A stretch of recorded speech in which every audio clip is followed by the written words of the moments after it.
oso no papa ba da eye chiwade wono ba da eye chiwade ufa wasia eye chiwade udi trumu a eye chiwade wobade obada eye chiwade wo Yesu dim nyame twia boka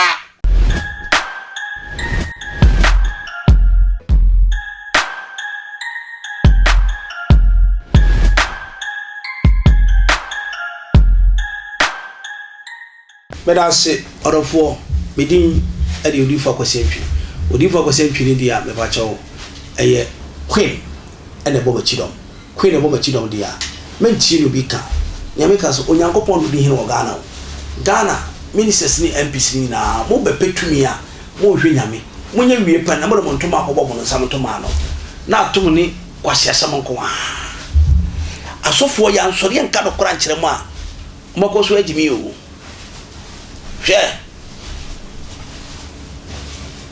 edua du fotie isuo gire mu nso da fam odi ade sa enye yi Ghana ye wa ha ena ye se frɛ bibi trumu na me pa cho trumu no mo panifo a mo age sebe mo age se mo di trumu be ya adwuma no me pa cho ade na mo fam trumu nko ne yenimu trumu sebe ya buru sebe nyaado ade na mo fam trumu enko ne yenimu ade na mo fam trumu nko Mami Harrison America vice president aden one mama yam pe Ghana maybe no one for some accept one found one baby no one who said ya and my men for the kunu amani yan siri tuma gede hwe na na ku fado Ghana so for yam pini o yan twima o Ghana so for bi a wutie mi kwasiada mo sha sempobrisi na so for nyina ya mra together na Christopher mo frɛ won Christian council mo fu topa mo tumi nkasa mo kɔne edi wura pone ma mo a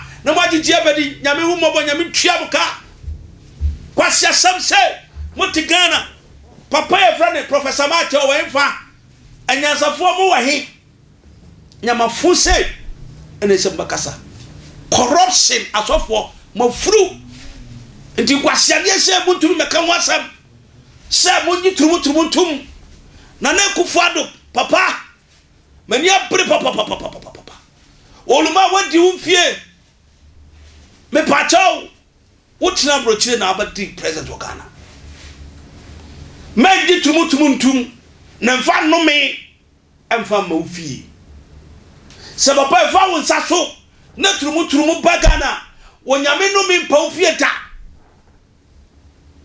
na na kufado se fawo nsasu de trumu ba onyame no me mpa ofieta parliamentarians wo udi trumu out parliament se wonim na wonim ada mo be chesa mo trasa mo be swear in do nyame mo fushi ba babu so Ghana mo hwe yo na ya ma no kro nya sabe kotie bi ni omunya bini sese de mo kyerese hwani pa wo mo ye trumu hwe mo to kwan ebi abopampas ebi asai mo fi say ye nana wa bebu o man Ghana edikanfo anyantum hohoro wonsa nana kufu ade papa hohoro wonsa na kofi wo bra ya papa Tamis professor Tamis nyame fa ne krechie o sese we na ye begyatum na Ghana comedy amofo sika nko eye chiwade. The Bible says we should sleep with the women, born, have more children. Adetina na abaji lesbian giatum kachira maame no ba ne say America vice president say Ghana enyimi yo ahoche ne yakom but ahoche so fu yempani for na sebunim na woje Ghana trumu a hwade wonyame baba nsu ato asenya ma o man Ghana ha amani pa wu na nomia etuntwada ene baba Ghana so enti o ma mu panifo eye kokobo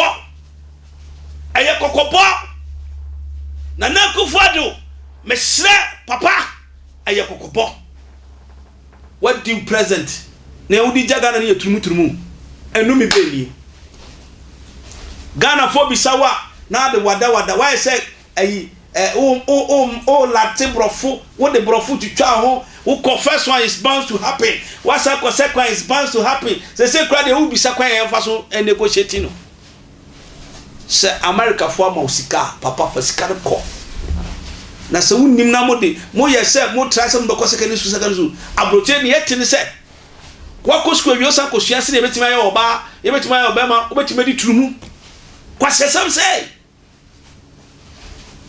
enu mi say Makabram oso no papa ba da eye chiwade ono ba da eye chiwade ufa wasia eye chiwade odi turumu eye chiwade wabadi obada eye chiwade wo Yesu dim nyame twia muka wo abadi turumu atum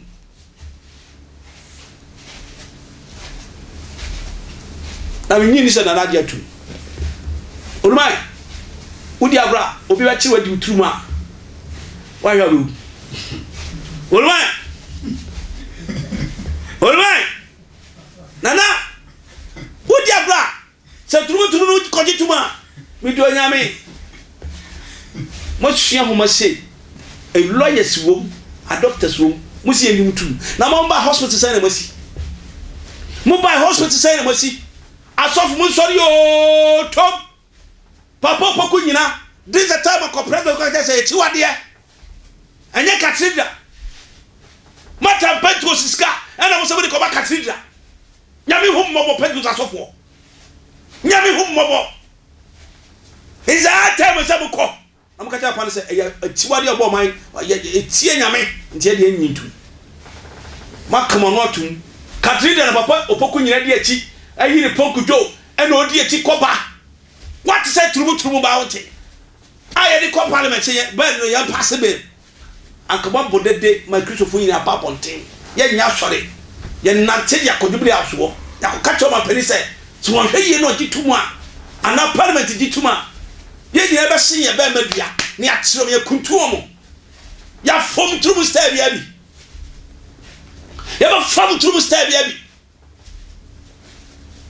ye ba ka no crack them mo pa mo nkuyen ye ba ka no crack them mo pa mo nkuyen Ghana ni to Brazil ma hwe ye bi baba olumai wa hwe ya ma fa turumu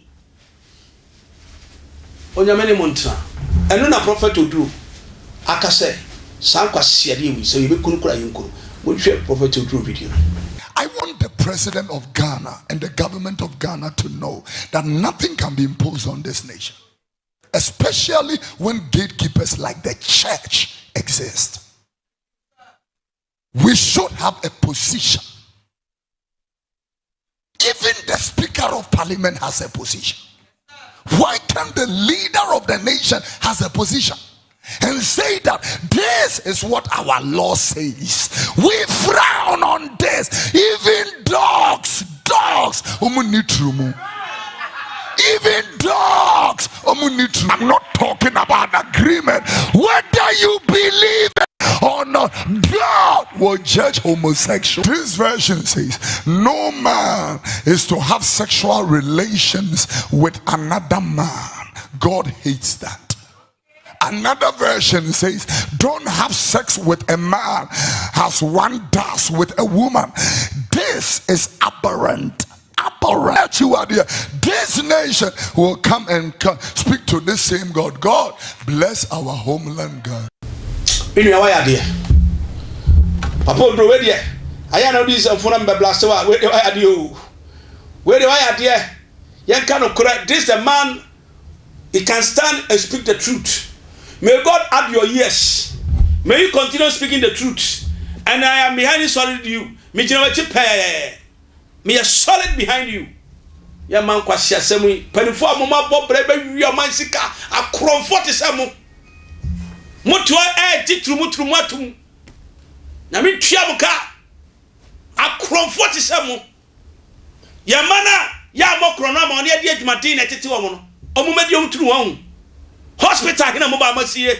MPP hospital hina mba amasie mo se do mama nye osisi hospital si ho okrafo mo de mo ntrai nyame bufushi be kunkum a odofo high attention TV de nyame ne yentra. Say no to LGBTQ+. Say no to gay. Say no to lesbian. Say no. Nyame ene hene oboafo ene Yesu. And that's my crown.